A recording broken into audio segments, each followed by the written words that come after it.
영적 은사 커리큘럼에 따라서 진행되면서 또 이 부분을 한번 다루게 되어집니다. 고린도전서 12장, 13장, 14장은 은사장이라고 이렇게 합니다. 특별히 고린도전서 13장은 우리가 사랑장이라고 할 수 있는데 12장과 14장 사이에 끼어 있는 이 사랑장이라고 알고 있는 고린도전서 13장 역시 은사장의 한 부분입니다. 은사를 어떻게 이해하느냐에 따라서 우리의 신앙의 색깔이 굉장히 많이 바뀝니다. 사실 은사에 대해서 한국 교회는 많은 경험들을 했고 또 그 속에서 많은 아픔들을 경험하기도 했습니다. 기도하는 시대가 1970년대, 80년대라고 할 수 있습니다. 또 80년대 지나면서 찬양의 시대, 또 제자 훈련의 시대가 또 이루어지고 그러면서 셀 운동이 일어나고 가정교회가 또 왕성해지고 이제 곧 있으면은 셀이나 가정교회를 넘어서서 D6 운동들이 또 전반적인 대세를 이룰 것이라고 저는 개인적으로 생각합니다. 이처럼 시대의 흐름 속에서 기도 운동이 일어났을 때에 많은 성도들이 참으로 기도를 많이 했습니다.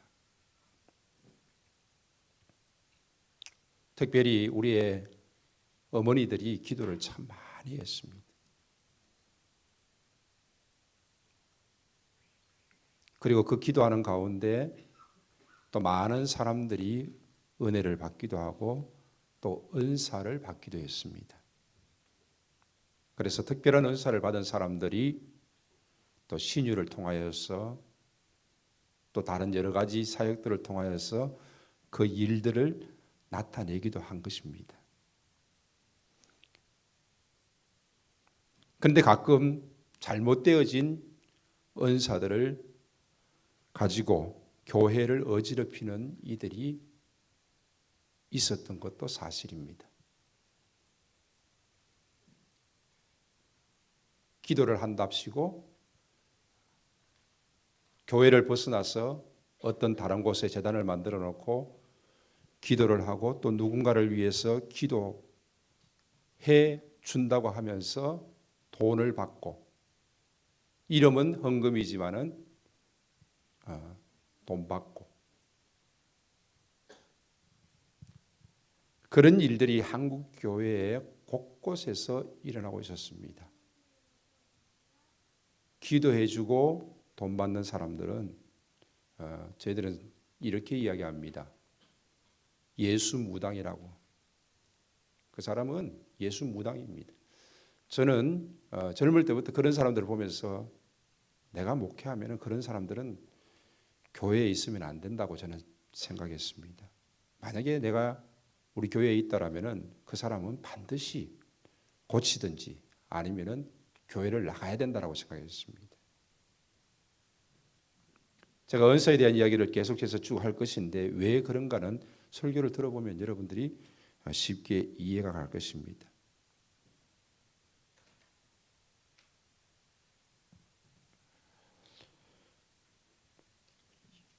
은사를 어떻게 이해하느냐에 따라서 우리의 신앙의 색깔이 바뀝니다.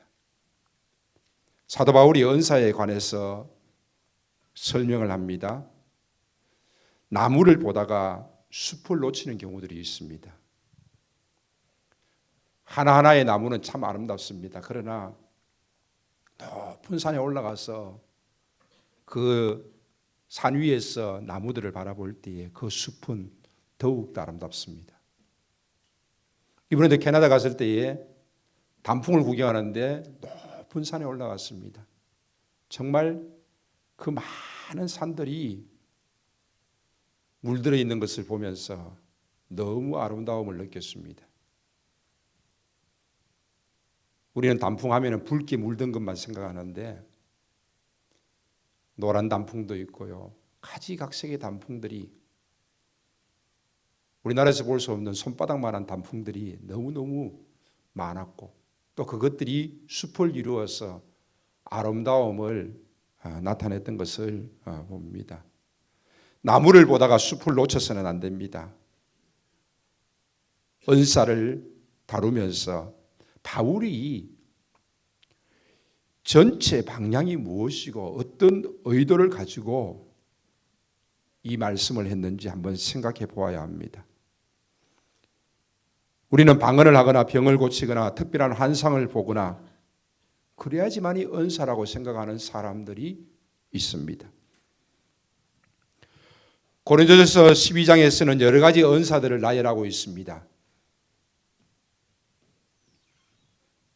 우리는 고린도전서 12장을 통하여서 그 많은 은사들을 보았습니다.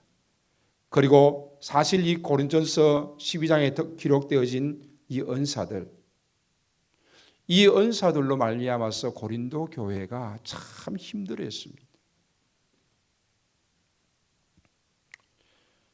근데 바울은 고린도전서 12장의 은사에 대해서 기록하고 있을 뿐만 아니라 로마서 12장에 기록한 은사가 있습니다.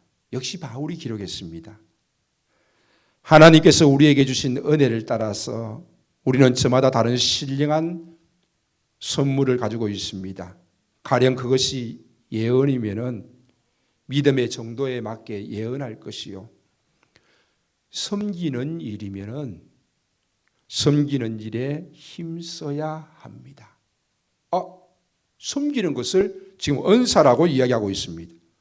또 가르치는 사람이면은 가르치는 일에 가르치는 것을 은사라고 이야기하고 있습니다. 옥하는 목사님은 가르치는 은사가 없으면은 목사하면 안 된다고 말했습니다. 물론 여러 가지 다른 사역들을 할 수 있습니다만은 목회자에게는 특별히 가르치는 은사가 참 필요합니다. 권면하는 사람이면은 권면하는 일에 힘쓸 것이요, 나누어 주는 사람은 순수한 마음으로 나누어 줄 것이죠. 나누어 주는 것도 은사입니다. 지도하는 사람은 열성으로, 자선을 베푸는 사람은 기쁜 마음으로 해야 합니다. 우리가 고린도전서 12장에서 생각하고 있는 은사와는 전혀 다른 은사를 이야기하고 있습니다. 가르치는 은사, 섬기는 은사, 나누어 주는 은사, 베푸는 은사, 이런 것들을 지금 바울은 로마서 12장에서 말씀하고 있는 것입니다. 그렇습니다. 우리는 은사하면은 방언, 신유, 예언, 이런 것들에 자꾸 집중되어져 있습니다. 우리의 편견입니다. 그러나 이런 것들 외에는 은사답지 않다라고 생각하는 사람들도 있습니다. 그러나 로마서 12장은 바울이 분명히 기록한 은사입니다. 여기에는 예언도 나옵니다. 그러나 그 이후에는 고린도전서 12장에서 나오지 않는 다양한 은사들을 바울은 이야기하고 있습니다. 섬기는 일, 가르치는 일, 권면하는 일, 나누어 주는 일, 지도하는 일, 자선을 베푸는 것, 이런 것들을 은사라고 이야기하고 있습니다. 누구나 다 가질 수 있고 누구나 다 할 수 있는 일입니다. 그런데 고린도전서 12장에서는 우리가 가지지 못한 것, 가질 수 없는 것들이 참 많이 기록되어져 있습니다. 은사는 고린도전서 12장에 기록되어진 것들, 방언과 통역과 병 고치는 은사, 이런 다양한 것들, 또 로마서 12장에 섬기는 것과 가르치는 일과 권면하는 것들, 나누어지는 것들, 베푸는 것들, 이런 은사들을 다 뭡니까? 포함을 합니다.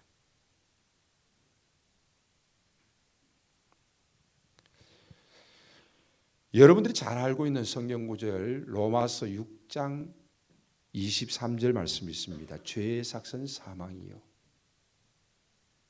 그 다음 구절이 뭐지요?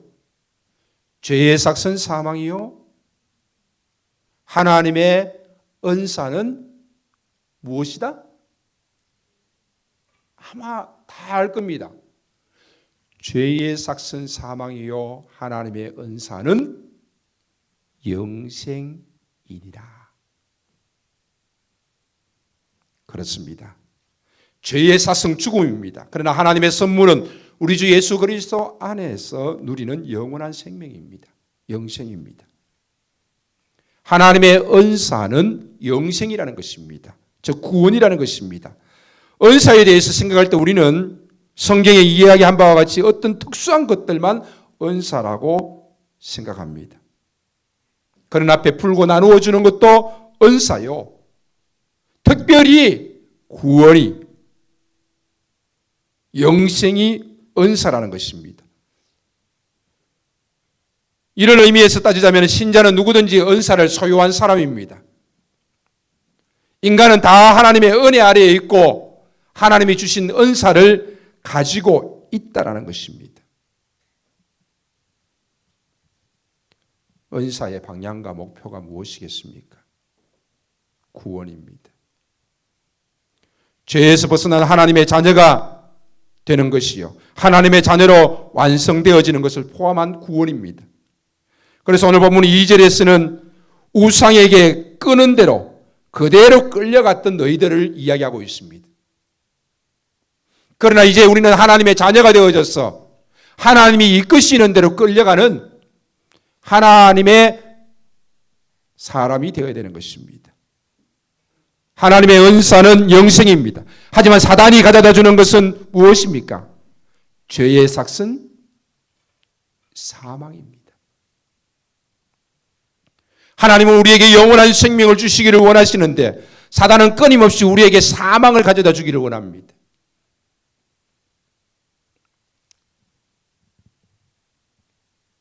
죽음을 두렵게 만듭니다. 이것이 사탄이 우리에게 주는 것입니다. 자꾸 죽음을 두렵게 하여서 하나님에게서 떠나가게 만듭니다. 하나님은 우리에게 하나님의 자녀 삼으시고 영생을 주셨다라고 말씀하고 있습니다. 그런데 사탄은 계속해서 우리를 속이면서 사망의 길로 인도하고 있습니다. 오늘 전도서 2장 읽었습니다. 우리가 수고하는 것들 밤새도록 마음이 수고해도 그것은 다 헛되다는 것입니다.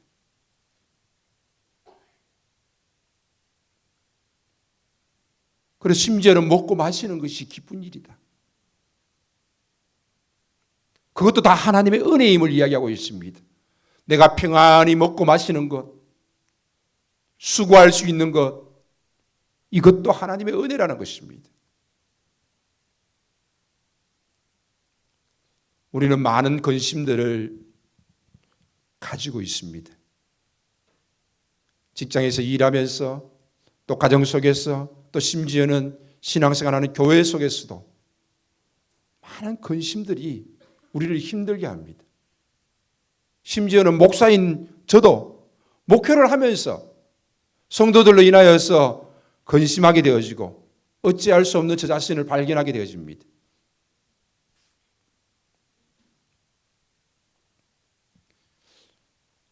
여러분들은 저를 어떻게 생각하는지 모르겠습니다만 저는 여러분들을 만나면서 가끔 가다가 저를 아주 무시하는 사람들도 있고요. 그래서 제가 돌아서서 말도 못하고 기분이 확 나빠지는 경우도 있습니다. 자기만 생각하고 교회나 다른 사람들을 전혀 생각하지 않는 사람들도 있고요. 일주일 내내 그런 사람을 만나고 그런 분들과 이야기하고 나면은 힘들어질 때가 있습니다. 잠이 안 올 때도 있습니다. 그런데 그런 근심조차도 다 내려놓아야 되는데 저도 잘 안 되는 거예요.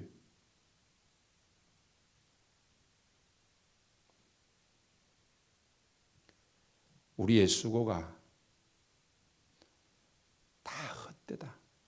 하나님이 은혜 주시고 하나님이 도와주지 아니하시면은 우리의 땀 흘리고 수고하는 것들 헛되다라는 것입니다. 사탄은 계속해서 우리로 하여금 두렵게 하고 사망을 가져다 주고 우리를 속입니다. 죽음을 또한 두렵게 만듭니다. 왜 죽음이 두렵습니까?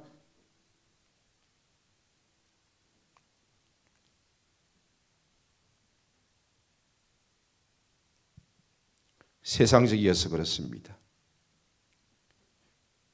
지금 이 세상이 너무 좋기 때문에 그렇습니다. 더 좋은 것을 만들기 위해서 욕심을 내고 있기 때문에 그렇습니다.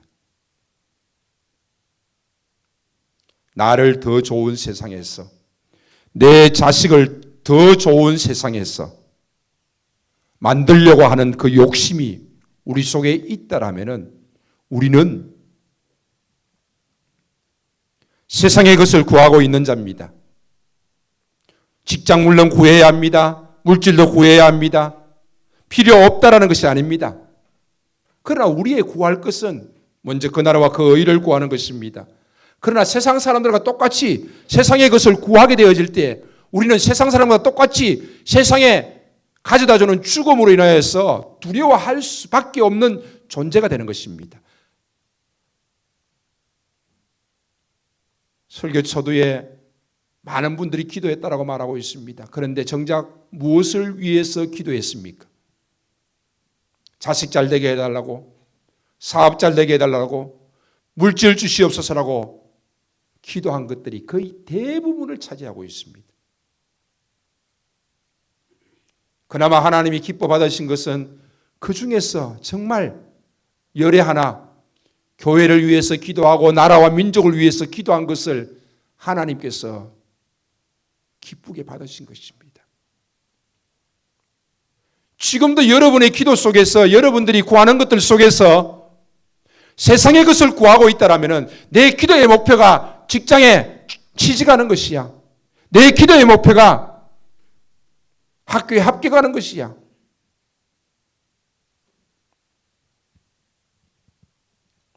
세상의 것을 많이 거머쥐고 또 움켜쥐려고 하는 세상 사람들과 다를 바 없는 그런 우리들의 모습은 사탄이 가져다주는 죽음 앞에서 두려워하게 되어지는 것입니다.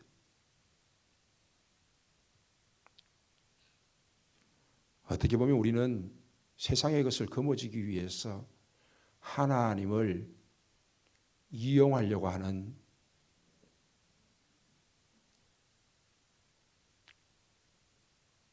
그런 사람은 없겠지만 그런 사람이 될 수도 있습니다. 세상 속에 있다가 그저 한번 나와서 하나님 앞에 아부하는 정도. 비겁하게 살면서 그저 하나님이 도와주시기를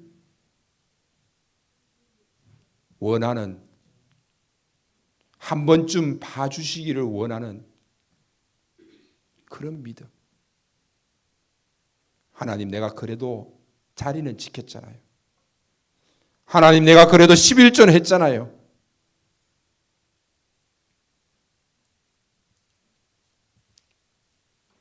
정말 연약하고 비겁하고 믿음 없는 모습으로 하나님 앞에 부끄럽게 설 수 있다는 것을 여러분들이 한번 생각해 보셔야 합니다.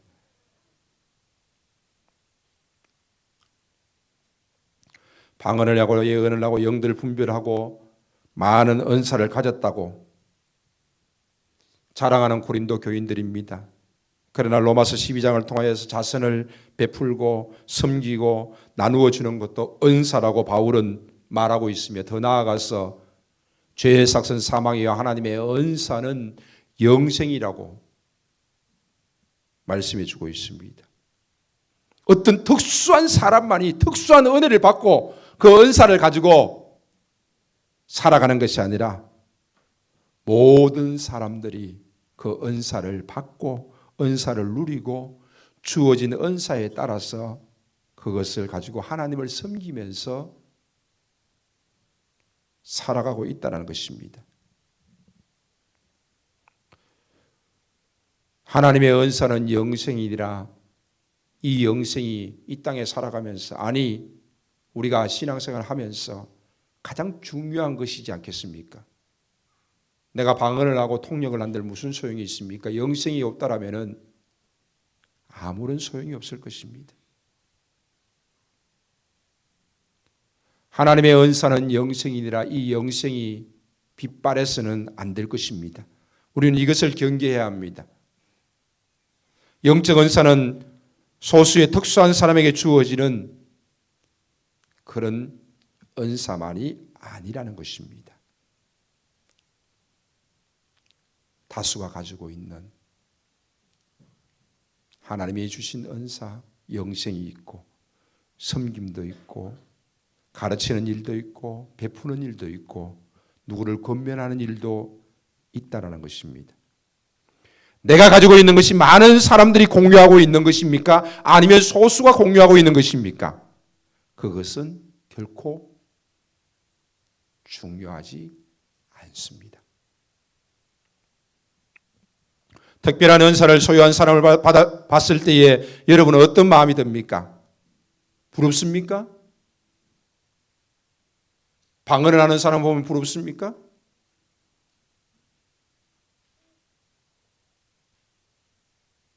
진짜 부러우면은 내 신앙생활하면서 평생에 방언 한번 받아보겠다 싶으면은 저 찾아오십시오.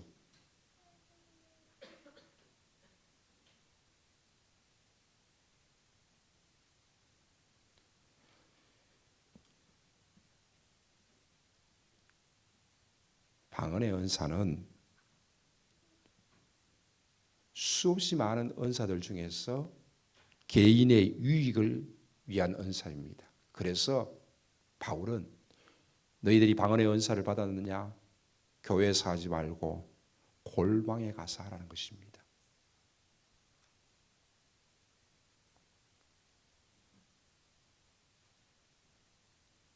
골방에 가서 하라는 겁니다.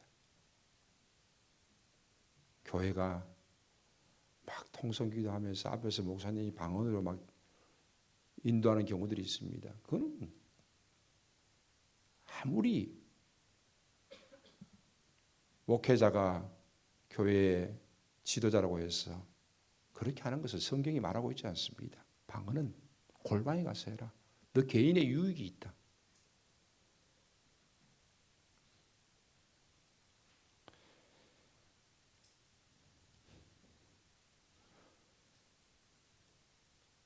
그러나 다른 많은 은사들은 딱 하나의 공통점이 있습니다. 방언의 은사 말고 고린도전서 12장에서 말하는 은사들, 또 로마서 12장에 말하는 은사들, 이 많은 은사들 공통점이 딱 하나 있습니다. 그것은 하나님이 우리에게 은사를 주신 목적입니다. 그것이 무엇입니까? 한번 생각해 보십시오.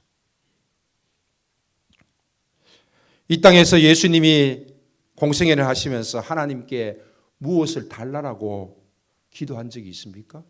무엇을 구한 적이 있습니까? 없습니다.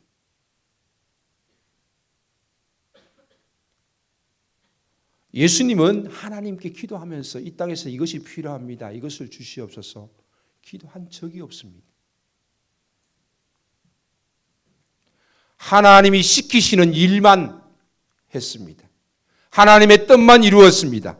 그것만 하기에도 너무나도 벅차서 아버지여 이 잔이 내게서 지나가기를 원합니다라고 기도했습니다. 인자가 영광을 얻을 때가 언제입니까? 바로 아버지의 뜻에 순종하면서 십자가를 칠 때입니다. 하나님께서는 하나님을 위하여서 일하라고 하신 적이 있습니까? 없습니다. 하나님께서는 나와 같이 함께 일하자고 말씀하십니다. 영광은 하나됨입니다. 영광은 일치입니다. 그때 하나님께서 영광을 받으시는 것입니다. 하나님의 뜻에 순종하면서 하나님과 함께 하나가 되어져서 하나님의 일들을 이루어 나갈 때에 하나님은 영광을 받으시는 것입니다. 그런데 우리는 세상의 것을 거머쥐기 위해서 기도합니다. 세상의 것을 구하기 위해서 기도합니다. 그러니 사탄이 우리에게 죽음을 주고 사망을 준다고 할 때 우리는 두려워하는 것이요. 그러나 성경은 말씀하고 있습니다. 육을 죽이되 영을 죽이지 못하는 일을 두려워하지 말라. 사탄이 할 수 있는 것은 한계가 있습니다. 욥기 1장 2장에 욥을 시험합니다. 사탄이 하나님의 허락을 받고 욥의 모든 것을 다 빼앗아갑니다. 그러나 할 수 없는 것이 있습니다. 욥의 시험은 1장과 2장을 통해서 끝이 납니다. 그러나 3장부터 42장까지는 하나님이 욥과 함께 하시는 모습을 보여주고 있지 않습니까? 그것이 하나님의 사랑입니다. 내가 하나님의 은사를 받고 영생을 소유한 자 되었고 하나님의 자녀가 되어졌고 믿음의 사람이 되어졌고 성도가 되어졌다라는 것은 나는 이제 세상 사람들과 다르게 살아가야 될 존재가 되어졌다라는 것입니다. 세상 사람처럼 기도해서는 안 됩니다. 세상 사람처럼 욕심을 가져서는 안 됩니다.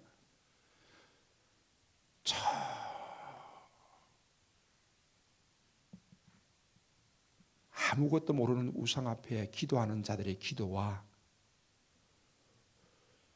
하나님을 알고 하나님 앞에 기도하는 자의 기도가 같으면 되겠습니까? 안 되겠습니까? 대상만 다르고 내용이 똑같다라는 것입니다. 결국 무슨 말입니까?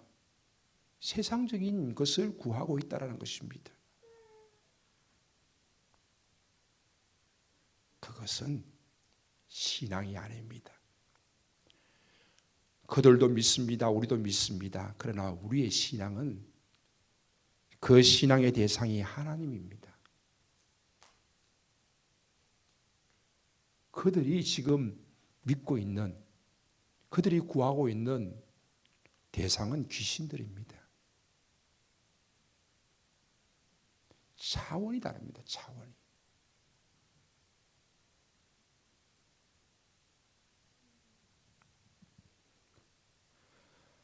하나님 앞에서 믿음으로 살아간다는 것, 세상적인 사람들과 달라야 됩니다. 세상적인 욕심 내려놓아야 됩니다.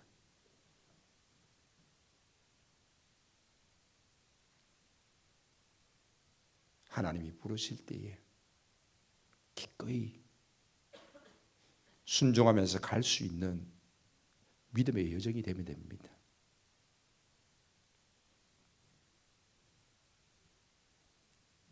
우리 김효수 권사님 혼자 지금 집에 계시고 아마 매일 전화가 올 겁니다.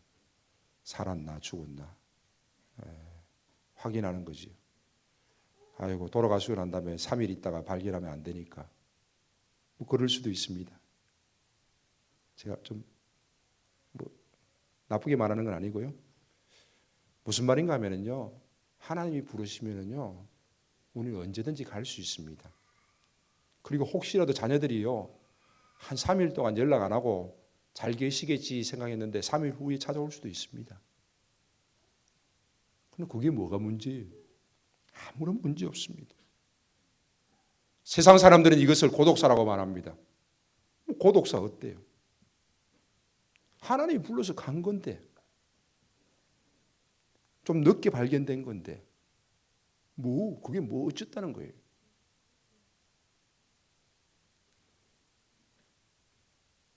우리는 장례를 치릅니다. 세상 사람들은 죽은 자를 위하여서 고인의 명복을 빌면서 고인을 보고 찾아옵니다. 그러나 우리는 죽은 자를 위해서 장례하는 것이 아닙니다. 죽은 자를 위해서 예배하는 거 아닙니다. 유족들을 위해서, 유족들을 위로하기 위해서 함께 하는 것 아닙니까? 세상 사람들은 어떻게 죽었느냐? 잘 죽었느냐, 못 죽었느냐?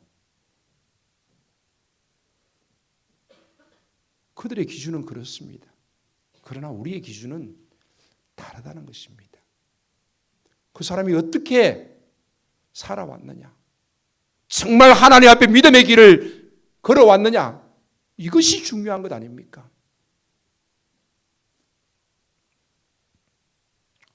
은사는 영어로도 기프트입니다. 선물입니다. 은혜는 값없이 주시는 선물이라고 말씀하고 있습니다. 하나님이 우리에게 왜 은사를 주셨습니까? 그 목적, 아까 한 가지 있다라고 말씀드렸습니다. 그 목적은 무엇입니까? 방언은 개인의 유익을 위하여서 주었기 때문에 너희들이 골방에 가서 기도하라라고 말씀했습니다. 그러나 여타 수없이 많은 다른 은사들은 하나의 목적이 있습니다. 왜 주셨습니까? 바로 교회를 위해서 주셨습니다.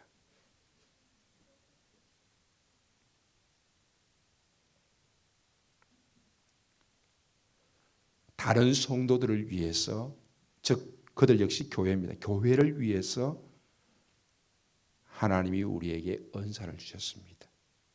그러므로 우리는 살아가는 동안에 내 힘이 숨이 쉬고 숨이 붙어 있는 순간까지 우리는 교회를 위해서 기도해야 합니다. 자식을 위해서 기도하는 자는 세상 사람들도 하는 일입니다. 해야지요. 그러나 살아 숨쉬는 그날까지 우리가 멈출 수 없는 것은 교회를 위해서 기도하는 것입니다.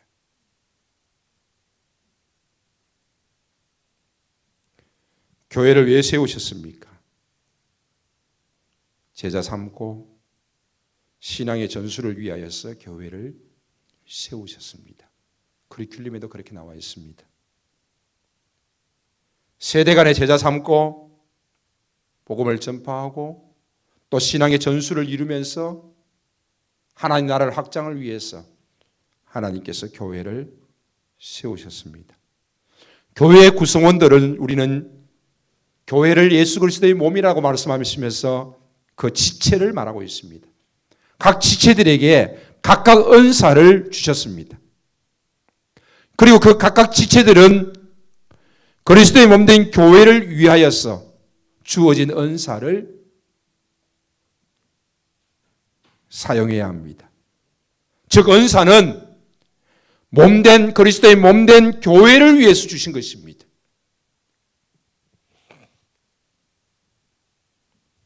신랑 되신 예수 그리스도께서 마지막 날 이 땅에 오실 때에 신부는 누구라고요? 여러분이라고 말하고 있지 않아요. 성경에서는요. 각 사람이라고 말하고 있지 않아요. 성경에서는요. 성경에서는 정확하게 그리스도의 신부는 교회라고 말하고 있어요. 물론 교회는 각 사람이 이루어진 곳입니다. 물론 교회는 하나님의 은혜를 받고 하나님의 자녀된 자들이 모여 있는 곳입니다. 그래서 교회입니다. 그래서 교회를 그리스도의 피로 값주고 샀다라고 말하고 있습니다.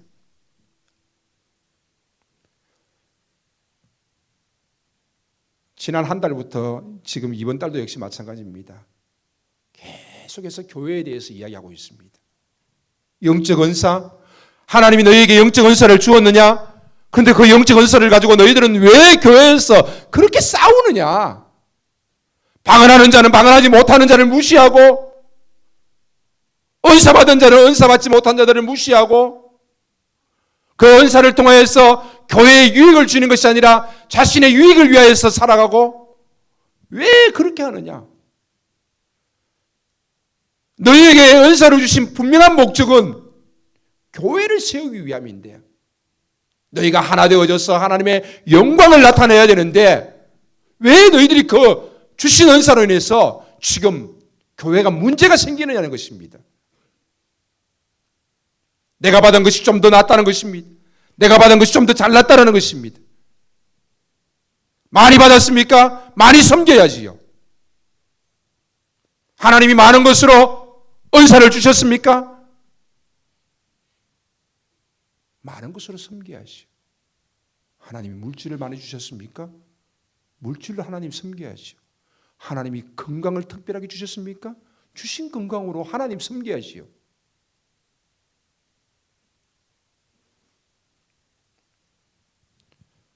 은사는 교회를 위하여서 주신 것입니다. 교회를 위하여서 각 지체에게 주어진 은사를 교회를 위해서 사용해야 합니다. 여기에서 자기의 유익을 위해서 사용해서 안 됩니다. 여기에서 내가 나타나서 안 됩니다. 예수가 드러나지 않고 자기가 드러나는 것, 자신의 독특한 은사가 드러나는 것, 고린도 교회의 문제이고, 그것은 그렇게 하고 있다면 그것은 분명히 잘못된 것입니다. 많은 영적인 은사가 있는데 이 모든 것은 한 성령께서 주셨다라고 말씀하고 있습니다. 그래서 4절, 5절, 6절에 보면 은사는 여러 가지나 성령은 같고 직분은 여러 가지나 주는 같으며 또 사역은 여러 가지나 모든 것을 모든 사람 가운데 이루시는 하나님은 같다라고 말씀하고 있습니다.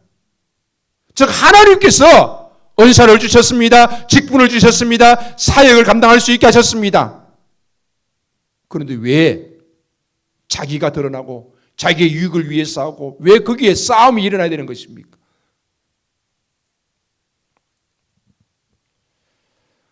한 성령께서 주셨습니다. 주는 같으며 하나님도 같다라고 말씀하고 있습니다. 결국은 너희들이 받은 은사로 말미암아서 자랑하지 말라는 것입니다. 왜? 하나님이 주신 것이니까. 선물로 주신 것이니까. 거저 받은 것이니까. 나만 받은 것이 아니라 너도 나도 다 받았습니다. 그것이 잠시 다를 뿐입니다. 내가 받은 것이 독특할 수 있습니다. 그러나 그것도 자랑하지 말라는 것입니다. 모든 은사는 다 귀한 것입니다. 내게 주신 은사 한 성령이 주신 것이요, 우리에게 주신 직분 여러 가지이지만 주는 같으며 사역은 여러 가지이지만은 그것을 이루어 가시는 하나님은 한 분이시고 같다라는 것입니다. 가르치는 은사, 섬기는 은사, 베푸는 은사, 그 모든 은사들 뭡니까? 다른 사람을 위하여서, 다른 사람의 유익을 위하여서, 교회를 위하여서 너희들에게 주신 것이라는 것입니다. 모든 영적인 은사는 교회와 하나님 나라를 위해서 주신 것입니다. 하나님의 뜻에 따라서 하나님께서 각자에게 영적인 은사를 주신 것입니다. 그러므로 너희는 자랑하지 마라. 한 몸이 있으며 많은 지체로 이루어졌다라고 말씀하고 있습니다. 그 지체들에게 하나님께서는 하나님의 뜻에 따라서 다양한 은사를 주셨습니다. 자, 우리의 몸에는 보이는 것도 있고 보이지 않는 것도 있습니다. 자, 손은 보입니다. 발도 보입니다. 눈, 코, 귀, 입 다 보입니다. 우리 신체는 다 보이는 것들입니다. 참 중요한 역할들을 하죠. 손이 중요한 역할을 하고 발이 얼마나 중요한 역할을 합니까? 그래서 우리는 손과 발이 된다는 말을 잘 사용합니다. 교회의 손발이 되어져서 참 중요합니다. 중요한 역할들을 하고 있습니다. 그리고 눈, 코, 귀, 입도 역시 마찬가지. 참 중요합니다. 중요하지 않은 것 하나 없습니다. 눈이 제 기능을 못한다고 생각해 보십시오. 앞을 보지 못한다고 생각해 보십시오. 얼마나 불편하겠습니까? 손과 발이 얼마나 그 기능들을 제대로 발휘할 수 있겠습니까? 코가 제 기능을 발휘하지 못합니까? 숨을 쉴 수 없다고 생각해 보십시오. 냄새를 맡지 못한다고 생각해 보십시오. 귀가 제 기능을 발휘하여서 듣지 못한다? 듣지 못하는 사람은 결국은 말하지 못합니다. 기머거리는 벙어리가 되어집니다. 입이 제 기능을 못합니까? 그렇다면 말할 수 없다는 것입니다. 모두가 중요합니다. 나는 눈이 제일 중요해라고 말하는 사람들은 없을 것입니다. 나는 손이 제일 중요해라고 말하는 사람은 한 명도 없을 것입니다. 여러분들은 다 소중하다라고 생각했을 것입니다. 보이는 것들 다 소중합니다. 그런데 우리의 몸의 지체들 가운데 보이지 않는 것들이 있습니다. 위와 간과 심장과 혈관들, 이 어마어마한 것들이 우리의 몸속에 많이 있습니다. 그 중에 어느 것 하나 상한다라면 우리의 몸은 병들게 될 것입니다. 아주 몸쪽 구석, 아주 작은 것들, 맹장이 있습니다. 췌장이 있습니다. 그런데 그 조그마한 것에 이상이 생기면은 결국 몸이 망하고 온 몸이 제 기능을 발휘하지 못하게 되어지는 것입니다. 보이는 것들, 보이지 않는 것들 다 중요하다라는 것입니다. 그리스도의 몸된 교회 역시 마찬가지입니다. 손과 발이 되어져서 많은 일들을 하는 사람들, 보이는 이들이 있습니다. 또한 보이지 않는 이들이 있습니다. 모두가 귀하다라는 것입니다. 왜 나는 보이는 데서 일하는데 너는 보이지 않느냐라고 말하지 말라는 것입니다. 자랑하지 말라, 교만하지 말라는 것입니다. 한쪽 구석에 있는 사람도 중요합니다. 보이는 사람도 중요하지만 보이지 않는 사람들도 중요하다라는 것입니다. 보이면서 은사를 가지고 섬기는 이들도 중요하지만 보이지 않으면서 조용히 섬기는 이들도 중요하다라는 것입니다.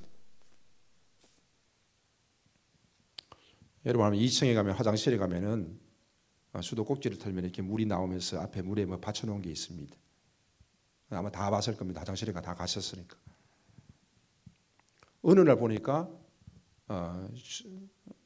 수도꼭지 앞에 이게 뭔가 달렸어요. 그래서 물을 틀면은 이게 쭉 이렇게 흘러내리는데, 그러니까 이게 한 곳에 모아서 쭉 흘러내리니까 많이 털지도 않게 되어지고 적당하게 털게 되어지고 아주 좋더라고요, 기능이. 볼 때마다 기분이 좋습니다. 그래서 야, 이거 누가 달아놨을까? 제가 지금까지도 모릅니다. 물어보지도 않았습니다. 자기가 달았다고 말하는 사람도 한 명도 없었습니다. 누군가 달았다는 것입니다. 보이지 않는 손길이 함께한 것입니다. 저는 대충 누군지는 압니다. 그런 거 할 사람 우리 교회에 한 사람 딱 있어요. 그럼 제가 말하진 않아요. 누군지 알아요. 아마 여러분들은 목사님이 달았을 것이다라고 생각했을 사람도 있을 것입니다. 제가 그런 거 좀 잘하니까. 근데 제가 하지 않았어요. 누군가 달았어요. 다이소 가면은 얼마 안 합니다. 1,000원, 2,000원밖에 안 합니다. 근데 사가지고 와서 교회에다 이렇게 꼭지에다가 달아놨어요. 저는 그런 작은 거 하나 보면서 참 귀하다라고 생각합니다. 청소하는 손길들, 또 화장실에 가면 냄새도 나고 지저분하고, 그럼에도 불구하고 주일이 되어지면 가보면 깨끗합니다. 토요일날 청소를 깨끗하게 해놓고.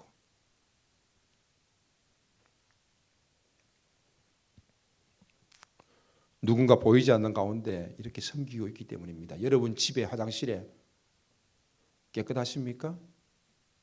아니면 여러분 가족 중에 누군가가 변기에 손을 넣고 깨끗이 청소했기 때문에 집에 화장실이 깨끗한 겁니다. 아무도 청소하지 않는다라면은 여러분의 몇 명 쓰지 않는 가족들의 화장실도 역시 지저분할 것입니다. 누군가 했기 때문에 그렇습니다.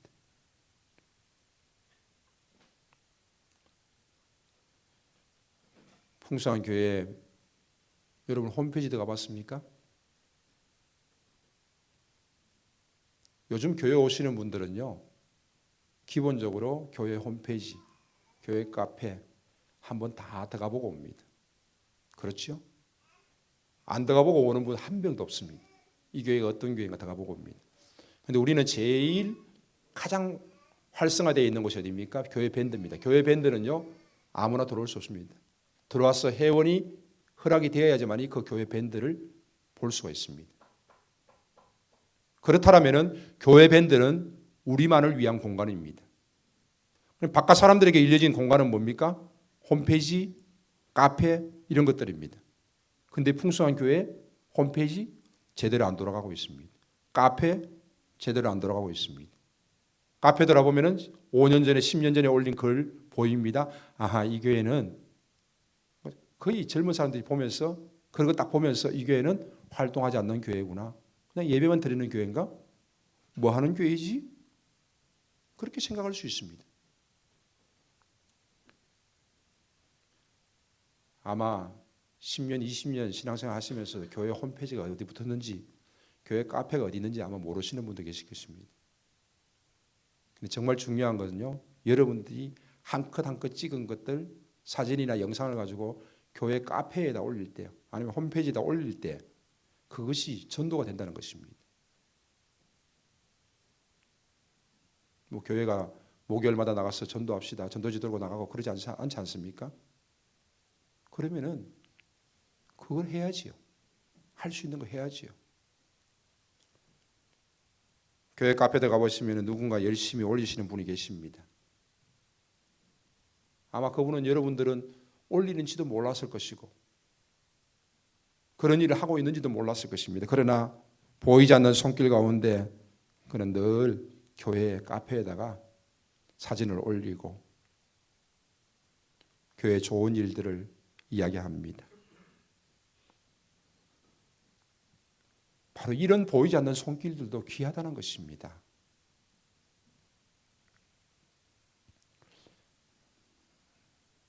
교회 식사 준비하는 손길들 너무 많이 수고하십니다. 교회는 성찬 예식이 있습니다. 참으로 귀하지요. 그 성찬 예식이 있는 이유는 바로 교회 공동체 안에 식탁이 있어야 된다는 것입니다.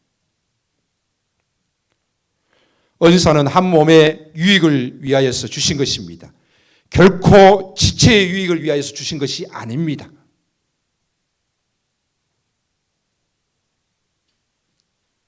개인의 유익을 위하여서 주신 것이 아닙니다. 몸의 각 지체는 고유한 역할들을 수행합니다. 손은 손의 역할을 수행하고 발은 발의 역할을 수행합니다.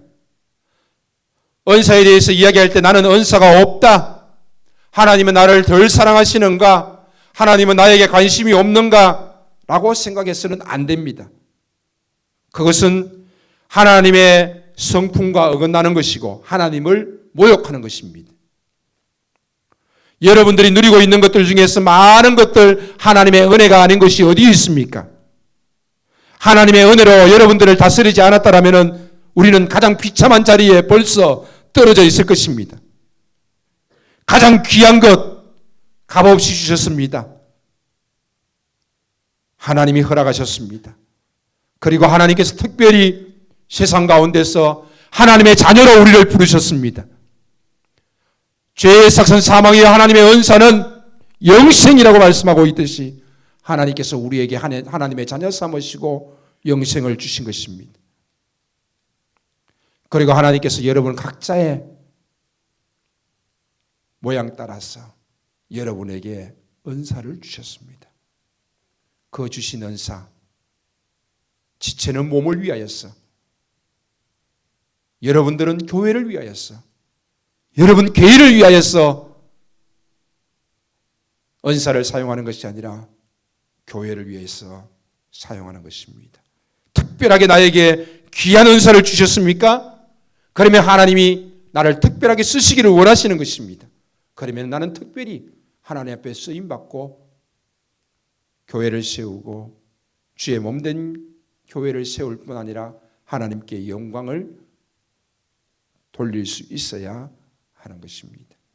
은사, 각 사람에게 주어진 은사, 여러분들을 통하여서 주의 몸된 교회는 세워져 가고 여러분들이 하나님과 하나 되어져서 그 일들을 감당할 때 하나님의 영광이 나타나게 되는 줄로 믿습니다. 아멘. 기도하겠습니다.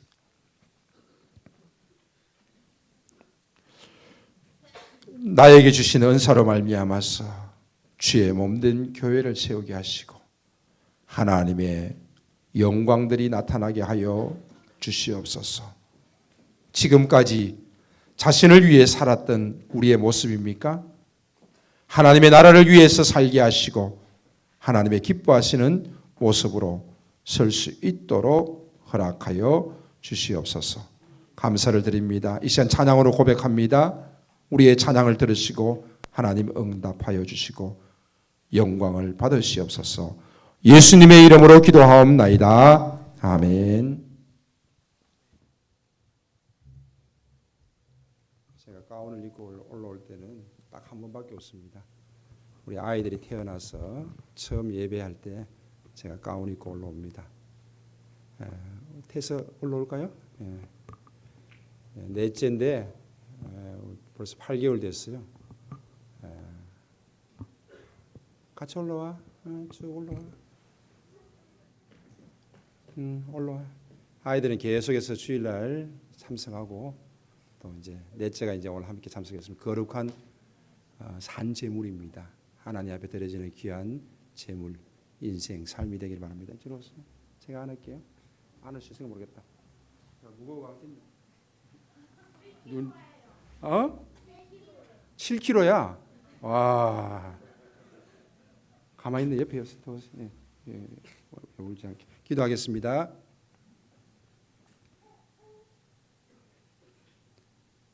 생명의 주관자 되시고 인생의 주관자 되신 하나님, 사랑하는 귀한 가정에 태세를 허락하시니 감사합니다. 태세를 통하여서 하나님의 영광이 나타나게 하시고 태세를 통하여서 하나님의 뜻이 이루어지게 하여 주시옵소서. 하나님 앞에 나와서 거룩한 산제물로 하나님 앞에 예배합니다. 하나님 큰 영광을 받으시고 사랑하는 태세의 삶 가운데 하나님의 큰 영광들이 나타날 뿐 아니라 뜻이 이루어지며 또 사랑하는 태세가 삶을 살아가는 데 있어서 하나님으로 인해서 기뻐하며 감사하며 살아갈 수 있도록 허락하여 주시옵소서.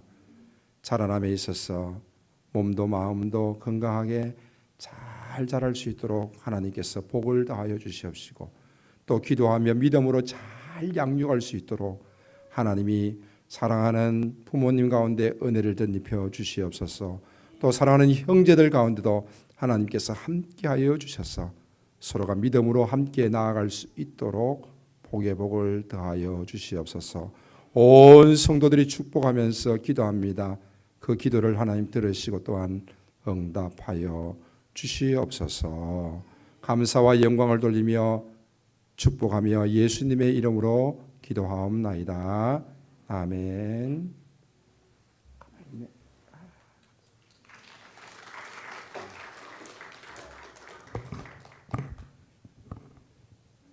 정말 귀합니다. 넷째면 넷째.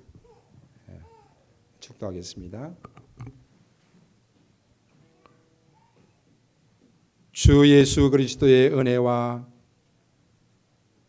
하나님 아버지의 무한하신 사랑하심과 성령 하나님이 함께 하시고 도우시며 교통하시는 역사가 오늘도 거룩한 산제물로 하나님 앞에 예배하는 태서 가운데 그 가정 가운데 또 풍성한 교회 온 성도들 가운데 주신 은사를 따라서 몸을 세우고 교회를 세우는 주의 사랑하는 권속들 가운데 이제로부터 영원토록 함께 있을지어다. 아멘.